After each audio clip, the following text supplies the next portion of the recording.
Hi, I am a chess player, and I am a Deltarune fan. And so I thought, who other than me should do the deep dive video on the Deltarune chess theory? In this video, I will go down the rabbit hole of the chess theory and use my chess knowledge to my advantage. And at the end of the video, I will show you the most insane revelation. That is most certainly not true, but I am sure it'll be fun. In case you need a refresher, chess theory argues that because Chapter 1 main boss was a king and Chapter 2 main boss was a queen, there is a good chance that the pattern will continue with rook, bishop, knight, and a pawn, ordered from the highest value to the lowest. But actually, there is a lot more evidence for that. Chapter 3 Dark World will be TV themed, where I think the rook would fit quite nicely.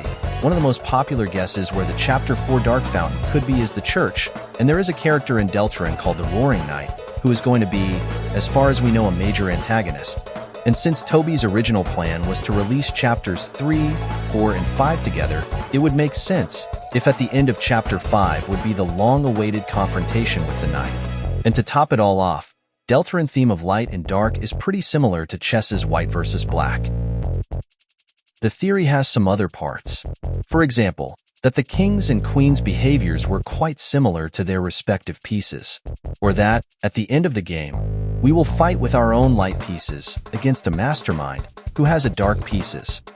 When I heard it, it didn't sound very convincing for me. And honestly, it still doesn't. In my opinion, Toby wouldn't go much further into the chess territory than naming his chapter bosses after the pieces. But where's the fun in being skeptical and rational? There's no harm in being little insane.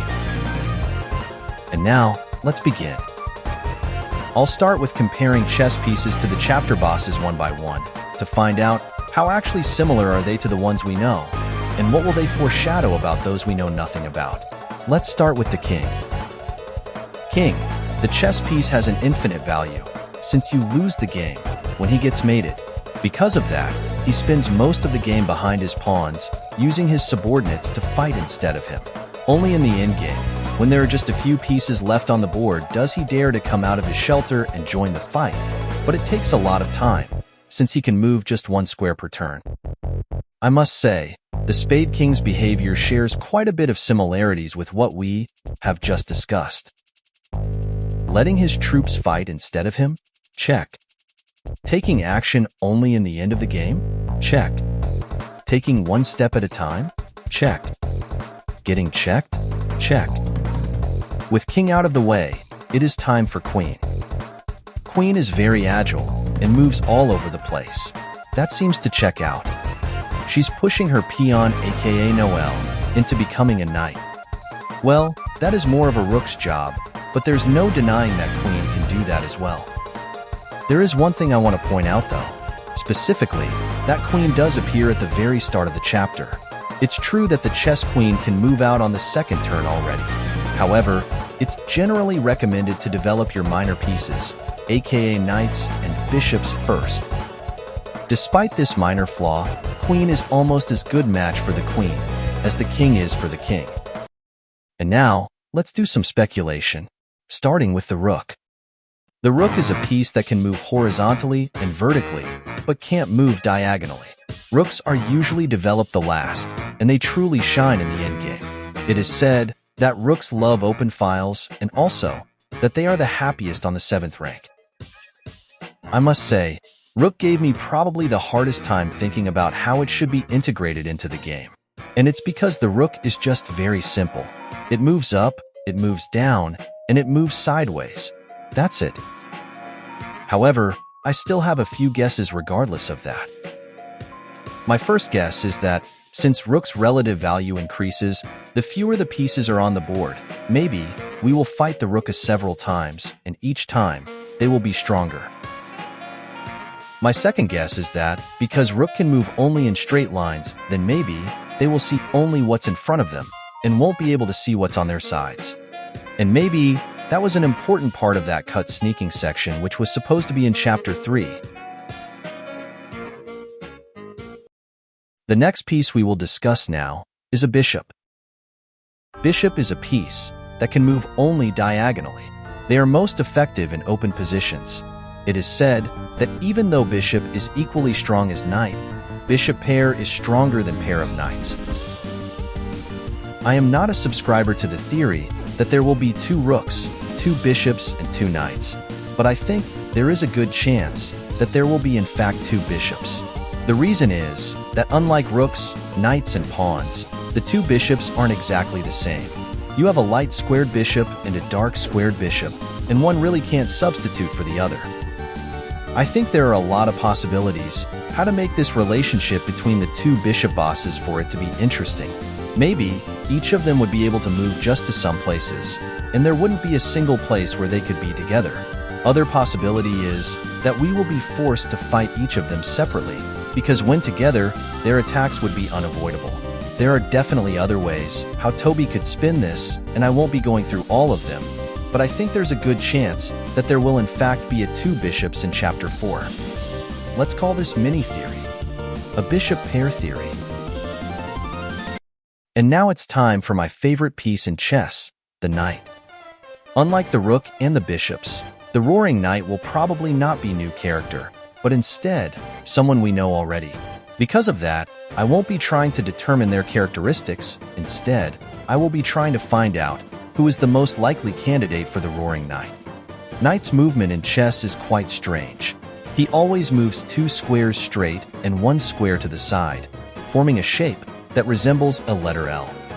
And as you likely know, the knight has the ability to jump over other pieces. This is a completely unique skill that no other piece possesses. Whoever the Roaring Knight is, I think it's likely that they will be able to bypass any obstacle. They could either jump over them like Undyne would, phase trough them like a ghost, or teleport past them like Sans or Rule's card. Even though it makes no sense, the chess knight has one weakness, namely, that he is pretty slow. Not as slow like King, but still pretty slow. Almost like a turtle.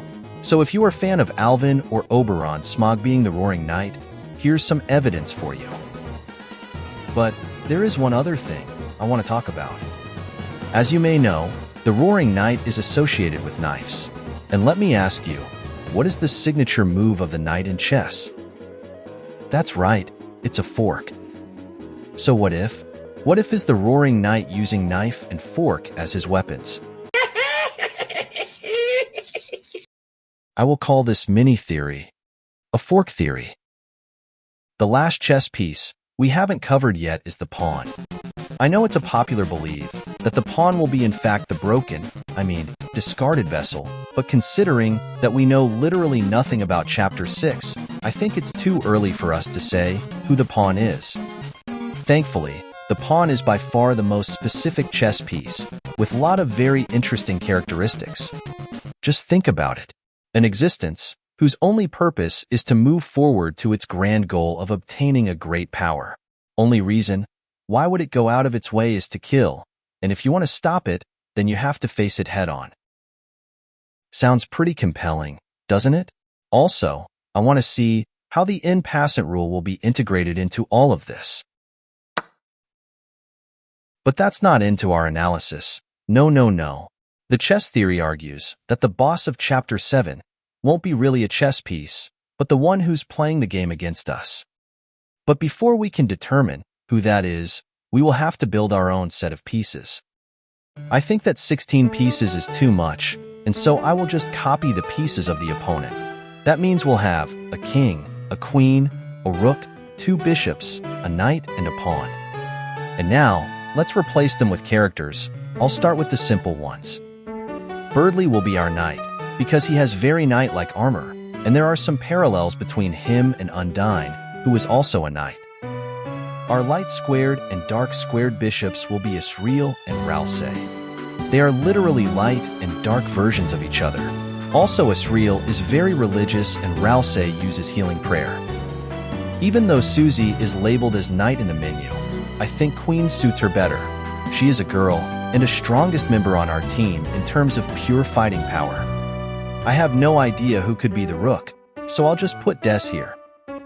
Noelle is an interesting case, but I think she is quite nice fit for a pawn. She is easily manipulated and forced to obey. From some point of view, she really is weak. But if you'll push her hard enough, she can become more powerful than anyone else. But there is still one piece left, so who will be the king? Well, if Deltarune will truly go deep down the chess metaphor path, then the one thing I am 100% sure is that the king will in fact be Chris. And now you might be thinking, Chris? Are you serious? They're obviously a pawn. Then let me ask you, what is actually the king's role in chess? Let's think about it together. When the king dies, the player loses. He is the one through whom the player gives orders to the pieces. He is literally just a puppet under the control of the player, just like Chris. But if the kings in Deltarune really are just puppets, then is Spade King the same? And if yes, then who is controlling him and why?